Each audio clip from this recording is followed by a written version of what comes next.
At a time when no proven treatment for the novel coronavirus has been found, numerous fake and unverified treatments and claims regarding the vaccine are being spread on social media, which are influencing people to take random medicine without consulting a licensed physician. However, the experts have pointed out, as in for any disease, a person must consult a licensed physician as the type of treatment and medication differ from person to person, considering their health conditions and disease history, or the consequences may be fatal. So, in this video, we're going to take a look at some of the very popular claims about the COVID 19 vaccine and home remedies and try to seek the truth behind them. Vaccines contain the coronavirus and hence can give us COVID 19. Verdict: false. The two vaccines being administered in India are based on dead virus cells that are inserted into the body via two doses to develop long term immunity. When the vaccine is administered, the body's immune cells attack the virus cells. The first 2 or 3 days after taking the vaccine, people may experience symptoms like fever, headaches, cough, and cold. This is the body's natural immune response, and there is nothing to worry about. So, no, vaccines can't give you the COVID 19. However, if you feel severely unwell, it's advisable to consult a doctor. More young people are being infected with the COVID 19 during the second wave. Let's take a look at the facts. Government statistics shows that young people are not being hit any worse during the second wave than they were in the first.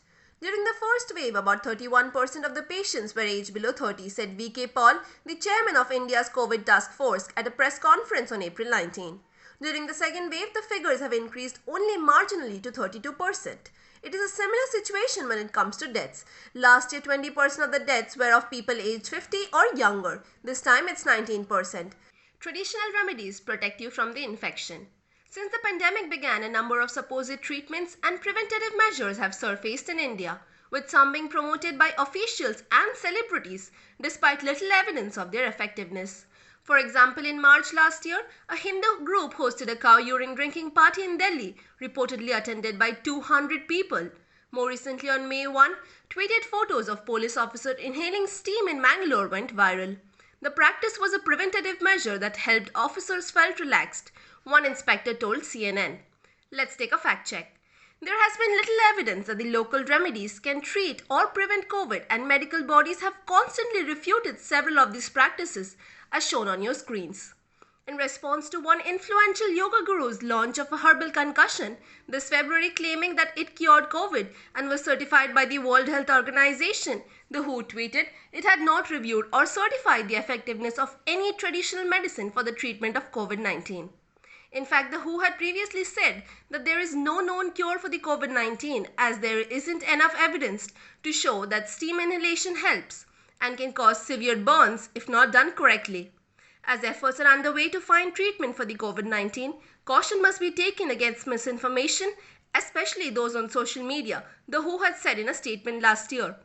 The prolonged use of medical masks cause CO2 intoxication and oxygen deficiency.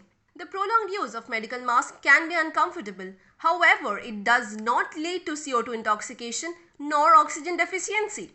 While wearing a medical mask, make sure that it fits properly and it's tight enough to allow you to breathe normally.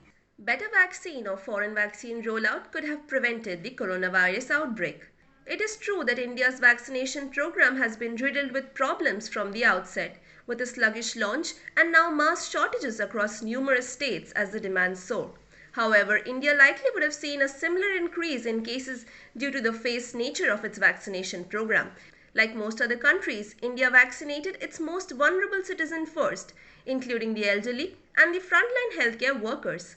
However, on a bright front, with the Prime Minister's launch of vaccination program for all adults above 18 and with new measures allowing for the import of foreign vaccines, experts believe that mass vaccination is critical and will help restrain the second wave. Fumes from the crematoriums cause air pollution and are thereby causing oxygen shortage.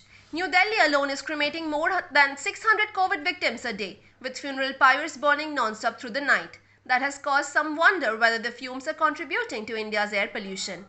Let's take a fact check. Several areas in the New Delhi have reported unhealthy levels of air pollution during the second wave, and it's plausible that the cremations are affecting the air quality. However, the amounts being released by the cremations are not significant enough to raise an alarm bell, said Vimalendu Jha, an environmental and social activist based in Delhi. He added that we are used to high levels of air pollution, and though the current air quality is poor, it's not unusual by Indian standards. Drinking alcohol protects you against the COVID 19. There is absolutely no proof of this. In fact, the World Health Organization stated that extensive use of alcohol increases risk of your health problems. Every day we hear several news about this coronavirus and its home remedies. However, it falls upon us to check the truth before sharing any message. Here I tried listing some of the top claims that have been doing rounds in social media groups today. Thank you all so much for watching, and if you have any more queries, don't forget to comment them down below. And if you found this video useful, don't forget to share it with others.